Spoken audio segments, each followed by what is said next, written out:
All right, hey guys, let me quickly try and talk about this. I want you to remember to be alert. Please be alert, because the enemy is trying to find somebody he can devour. The enemy is trying to find somebody that is susceptible to his traps. The enemy is lying in wait, waiting for you to fall into a trap. All right, and that trap could be your own desire to advance. That trap could be tricking you to become more emotional than you need to be. We have to remember not to fall into our emotions, fall too deep into our emotions. We all get emotional. Things will make us upset. But I said in a previous video, we can get in our emotions, we can get in our feelings, but we can't stay there.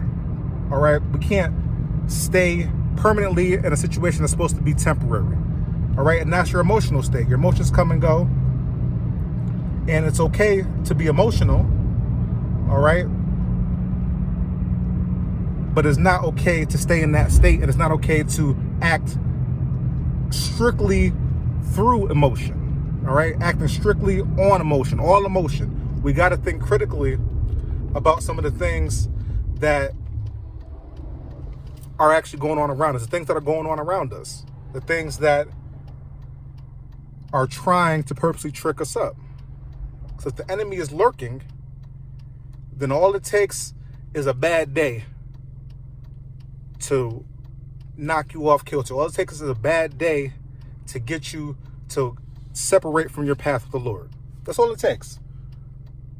One bad day, one bad hour. So you always have to be alert. The Bible tells us to be alert and to be sober-minded. And sober-minded is not just alcohol. It's not just the things you consume. Being sober-minded is also knowing when to be quiet, is knowing when to speak. Being sober-minded is having a clear head, it's knowing when to apply strategy and knowing when to go gung-ho. That's what being sober-minded is. You're clear, you're level-headed, you're rational. We have to be rational with the things that catch us even by surprise. We have to be rational. Sometimes you got to take a step back and say, well, what is really going on here? And is it worth my time right now to go gung-ho, to be gung-ho? Is it worth my time to address this person the way I want to? Is it worth my time to be angry and upset and to cuss them out? Is it worth my time? Or should I hold my tongue? Should I hold my tongue? Now, hopefully, you're not walking around just cussing people out. All right, walking around here acting like Peter and cussing from time to time, I will hope.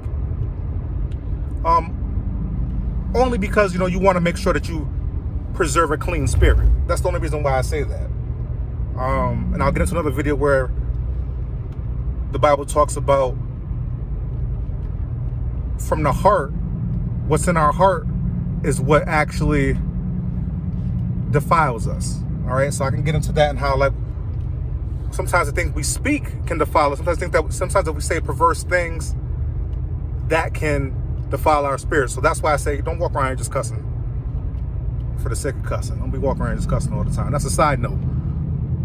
I digress. But what I'm trying to get at is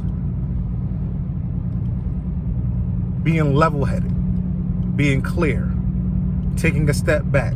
If it ain't worth your time, you don't have to address it right away. Wait until you are calm. Go somewhere, be in your emotions, say a prayer, and then once you come back to yourself, because you never want to act out publicly, right? Because when you act out publicly, you give people ammo.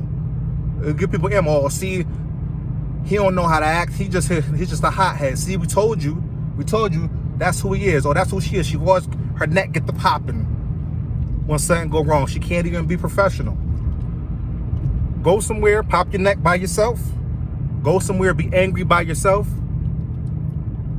And then when you're level-headed, then come back to it and address it. All right, this all ties into being alert and being sober-minded.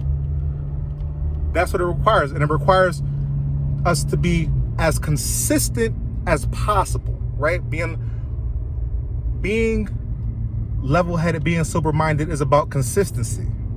All right? And the enemy wants to disturb your consistency.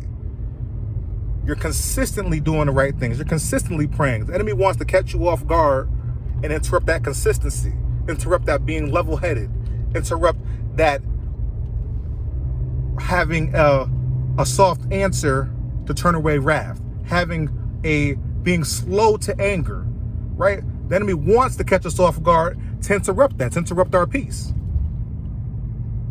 Don't let him interrupt your peace. Don't let him do it. Not today, not this week, not this month. Don't let him do it. And be alert and sober-minded. Think about it.